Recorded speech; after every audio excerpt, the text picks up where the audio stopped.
Olá, jovens neurônios, para aqueles de alma e de coração igual a mim também.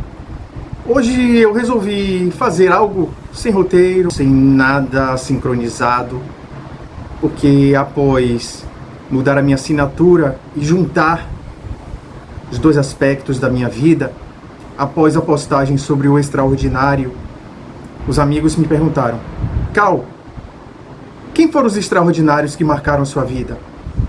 Na música, particularmente. E a música, desde criança, desde bebezinho, como vocês podem ver numa foto minha, escutando música, meus pais, particularmente minha mãe e minha família, a família do lado da minha mãe, sempre foi muito ligada à música. E eles sempre gostaram de ouvir discos, de vinil, ouvir música. Meu avô tocava violino, tocava violão. E desde criança ele tocava pra mim, eu bebezinho. Essa é uma das primeiras memórias da minha vida. E eu sempre fui exposto à música desde muito pequeno, desde muita tenra idade. Então os amigos me perguntaram: Cal, quem são os extraordinários que marcaram a sua vida?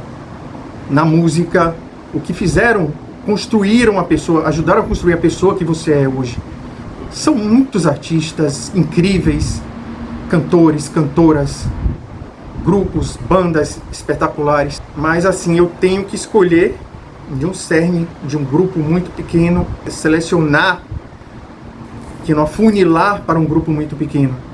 E eu tentei fazer essa experiência mais significativa possível para compartilhar com vocês. Primeiramente, quem me marcou muito desde a minha infância, desde os anos 80, através da minha irmã, foi o Michael Jackson. E ela se tornou fã do Michael. E de tabela eu comecei também a escutar Michael Jackson. E ela colecionava discos, começou a ouvir o Michael em vinil, comprava fita cassete. E toda a experiência musical dela, ouvindo as músicas do Michael Jackson, eu comecei a compartilhar. Então o Michael foi e é uma experiência para mim muito forte. É uma criança prodígio que se tornou um mega astro e começou desde a tenridade de 4, 5 anos de idade, começou a cantar e depois assumiu o vocal principal no Jackson 5, no grupo que o pai dele, numa história muito forte, numa história muito complicada, cheia de controvérsias, de conflitos. Inclusive na biografia, eu creio que a cinebiografia vai mostrar muitos aspectos da vida dele. E a vida do Michael é muito cheia de conflitos, de talento bruto. E particularmente este disco do Michael foi o que me marcou muito nos anos 80. O Thriller, que até hoje é o disco mais vendido segundo o livro dos recordes. Até hoje é o disco mais vendido de todos os tempos. E aí eu vou atualizar exatamente hoje qual é a numeração de vendas desse disco, que é surpreendente. E a gente naquela época não tinha a dimensão da atemporalidade que esse disco chegaria, inclusive 43 anos agora no final. Não, já fez 43 anos. Ele vai fazer 44 anos no final de 2026. E o Michael marcou muito a minha vida, os videoclipes, a nova linguagem do pop. Aquela expectativa que a gente criava em torno dos videoclipes que passavam na TV aberta, a gente ficava acordado até tarde no Fantástico. Eles anunciavam no início do programa um clipe que ia passar no final, e a gente criava sempre essa expectativa. E ele criou aquela linguagem da expectativa, da música, da dança, tudo associado, e composições próprias que marcaram e marcam até hoje. A gente pensa sobre música pop e o mercado até hoje.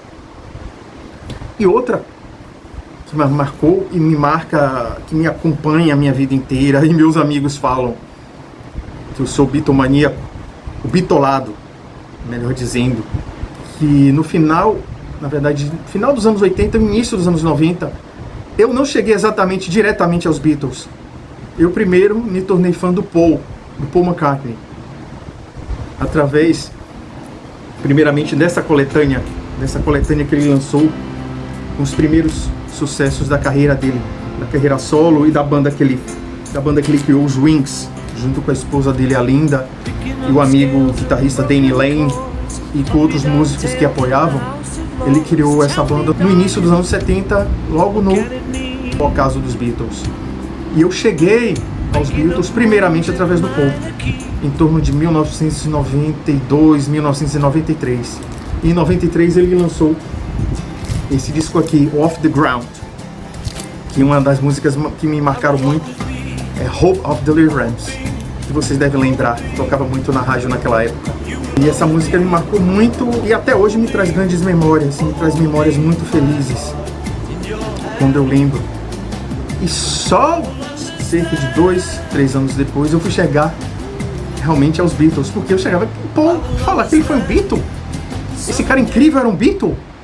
Quem foram os Beatles? Aí eu conhecia as músicas dos Beatles, as mais famosas, como Hey Jude, Let It Be, Something, The Long and Winding Road, mas eu não sabia exatamente. Eram os Beatles, mas eu não relacionava, eu não tinha conhecimento. Aos meus 12, 13 anos eu não sabia. Não tinha dimensão nem conhecimento da grandeza do que eles estabeleceram, tanto na música como na cultura como geral, que influencia até hoje em tudo que se faz, tanto na música como na parte gráfica, na parte de produção musical, na parte de gravação de estúdio, até na questão das letras das músicas que a gente vê nos encartes dos discos, nos CDs, tem uma influência dos Beatles, principalmente a partir do disco Sgt. Pepper's Lonely Hearts Club Band de 1967. E eles foram talvez um dos primeiros grupos a incluírem letras de música nos encartes dos discos. Então eu cheguei nos Beatles através do Paul, isso no meados dos anos 90, 94, 95. E aí eu virei, a bitomania tomou conta da minha vida e depois para nunca mais sair e fazer parte do que eu sou hoje. E quando acho que meus grandes amigos ouvem Beatles, acho que uma das pessoas que vem na mente deles é exatamente a minha pessoa.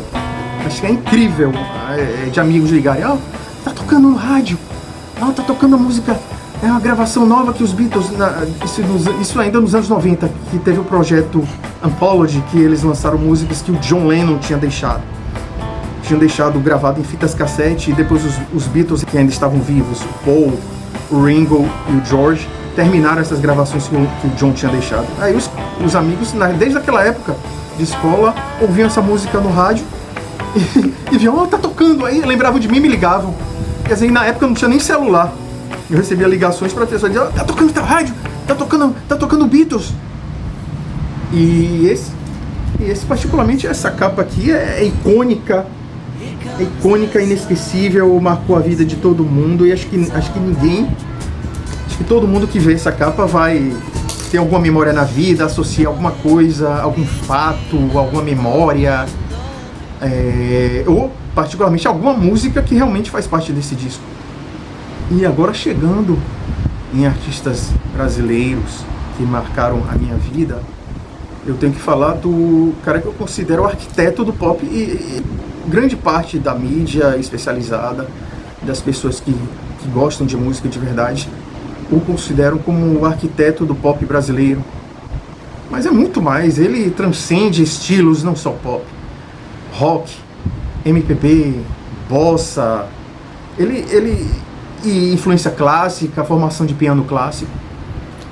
Ele transcende estilos e transcende toda a música brasileira. Ele faz um apanhado musical brasileiro e transforma no próprio estilo dele. Eu estou falando do Guilherme Arantes. Esse disco aqui, O Despertar, de 1985, me marcou muito.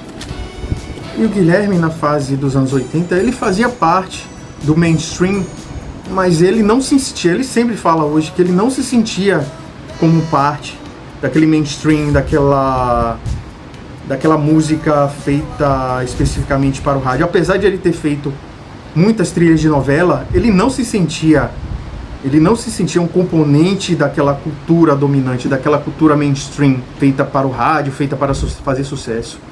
Creio que isso que acabou sendo o diferencial dele. O que ele fazia de tão bom, de tão verdadeiro, de letras simples, mas de melodias marcantes, acabavam como consequência tocando a alma das pessoas, causando aquela atemporalidade, o que a gente sente na música dele e na verdade da música dele até hoje. Então é um artista que me marcou e me marca muito, até hoje eu sou muito fã dele. E hoje ele está novamente lançando um disco novo, e por sinal muito bom, que ele faz assim um apanhado da carreira deles, músicas novas, a maioria das músicas inéditas e algumas outras músicas que tinham sido gravadas por outros artistas, que ele gravou pela primeira vez, músicas da autoria dele. Então é um artista que me traz grandes memórias da minha infância e até hoje. Assim, para sair um pouco do lugar comum, um artista que me levou para a música latina, para a música de língua espanhola, que me fez até me interessar em voltar a estudar espanhol, foi quando eu estava vendo uma série da Netflix contando a vida dele. E a vida dele tem muitos aspectos, algumas coisas em comum com Michael Jackson, porque ele também foi um garoto prodígio, tinha uma vida familiar, um pai muito rigoroso, um pai muito rígido, que exigia muito dele, conflitos familiares. E eu recomendo particularmente, eu acho que talvez eu ainda faça uma publicação até sobre ele, recomendando aquela série. E quando eu conheci essa série na Netflix em 2018 e depois acompanhei as 3 temporadas da série, eu me tornei fã do cara. E ele que me levou à música latina. No Brasil, ele é mais conhecido por esse disco aqui, o Romance de 1991, que no Brasil fez muito sucesso em 1992, como trilha sonora da novela Deus Nos Acuda, com a música La Barca. E uma coisa que me irrita, uma coisa que muitas vezes dói nos nervos, porque aqui no Brasil ele é conhecido basicamente pela música La Barca. Só que na América Latina, em países como Argentina, Chile, Uruguai, Colômbia, Equador, ele é como se fosse um Roberto Carlos. Ele é um cara que marcou também a geração de praticamente 4 décadas. Ele é ovacionado nos shows que ele faz por esses países. E essa série, quando passou na TV aberta, alguns canais abertos, em alguns canais desses países, as pessoas se reuniam em restaurantes, se reuniam nas ruas para assistir os capítulos finais, os capítulos derradeiros das temporadas. A dimensão que esse cara tem nos países de língua espanhola e até na Espanha. E eu recomendo essa série que conta a história dele. E o disco dele que me marca muito, que me traz muitas memórias, tanto antigas como coisas novas, de quando eu comecei a descobrir a música de língua espanhola, a música latina, é esse disco aqui dele, o Soy Como Quiero Ser, de 1987, que é que vem antes do Romance de 1991, que era um disco mais voltado para os boleros, que marcaram a música mexicana e a música da América Latina, que ele regravou clássicos da música latina, e até a série conta a motivação de ele ter teve questão de regravar essas músicas como uma identificação dele com o México. Mas o disco dele que me marcou é um disco mais pop, de uma linguagem mais pop rock, que ele regravou muitas músicas norte-americanas, alguns standards como Only You, algumas músicas de língua inglesa que ele regravou em versões para a língua espanhola. E esse disco dele que me traz grandes recordações, porque o produtor Juan Carlos Calderón, que depois fez alguns álbuns dele no decorrer, até o final dos anos 80, ele usava muito aquela linguagem pop, de sintetizadores, de baterias eletrônicas, de pads, aquele som muito característico do pop dos anos 80. E talvez seja isso, essa particularidade desse disco dele, que faz ser o meu preferido da música de língua espanhola nesse período, que marcou a minha vida e me marca até hoje. E para mim esse cara é extraordinário. Chegando um pouco mais recente, esse disco aqui, o 21 da Adele. É um marco também porque ela é extraordinária. Ela é uma cantora que ali a emoção, a técnica vocal, a surpreender durante a música, a gente não sabe que direção ela vai tomar, e de repente ela nos leva através da canção, ela nos chama através daquela canção. Então a Adele me marcou muito e marca, acho que a vida de muita gente, considero que marca a vida também de muita gente, e pra mim ela é extraordinária. Vou chegar numa banda, na minha banda preferida, minha banda pop preferida, porque eu vou falar de outras, se eu falar aqui de todas as bandas que eu gosto, de heavy metal, de hard rock, eu passaria aqui, eu acho que o algoritmo ia querer me trucidar. E aí eu tenho que falar aqui da banda pop atual que marca, que faz parte da minha vida. Acho que eles inclusive vão fazer um show agora no dia 11 de março em São Paulo, em apresentação única no Brasil. E lógico que é o primeiro show deles que eu vou participar, que eu vou presenciar, e é o show acho que o show que eu mais tenho vontade, que eu ainda não assisti. O nome desses caras aqui é uma banda californiana. O nome deles é o Lany, L-A-N-Y. Ele faz um acrônimo, um acróstico com as iniciais Los Angeles e Nova York. E eles usam uma linguagem muito próxima da música dos anos 90 e principalmente dos anos 80.